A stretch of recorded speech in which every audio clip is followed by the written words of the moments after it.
હવે જોઈએ અગત્યના સમાચાર।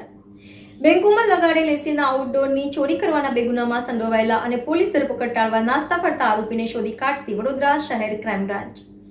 વડોદરા શહેરના મિલકત સંબંધી ગુનાઓમાં સંડોવાયેલ અને પોલીસ ધરપકડ ટાળવા માટે નાસ્તા ફરતા આરોપીને શોધી કાઢવા માટે કાયદેસરની કાર્યવાહી કરવા માનનીય પોલીસ કમિશનર શ્રી અનુપસિંહ ગેહલોત સાહેબ તથા અધિક પોલીસ કમિશનર શ્રી મનોજ નીનામા સાહેબ તરફથી મળેલ સૂચનાના આધારે ક્રાઇમ બ્રાન્ચના ડીસીપી શ્રી યુવરાજસિંહ જાડેજા સાહેબ તથા એસીપી શ્રી એચ.એ. રાઠોડ સાહેબના માર્ગદર્શન હેઠળ ક્રાઇમ બ્રાન્ચની ટીમો મિલકત સંબંધી ગુનાના નાસ્તા ફરતા આરોપીને શોધી કાઢવાની કામગીરી માટે સતત કાર્યશીલ રહેલ।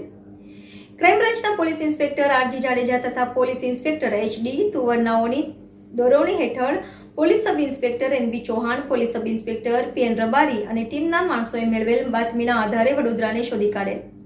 સદરીની પૂછપરછ અને ખાતરી તપાસ દરમિયાન આ ઈસમ બેંકોમાં લગાડેલ એસીના આઉટડોરોની ચોરી સંબંધે વડોદરા શહેરના કારલીબાગ અને અકોટા પોલીસ સ્ટેશનમાં નોંધાયેલ બે ચોરીના ગુનામાં સંડોવાયેલ અને આ ગુનાઓ પોલીસ ધરપકડ બાદ ટાળવા માટે નાસ્તો ફરતો હોવાનું જણાઈ આવતા સદર ઈસમ સામે ક્રાઇમ બ્રાન્ચ દ્વારા કાયદેસરની કાર્યવાહી કરી કારેલીબાગ અને અકોટા પોલીસ સ્ટેશને વધુ તપાસ માટે સોંપવામાં કાર્યવાહી કરેલ છે।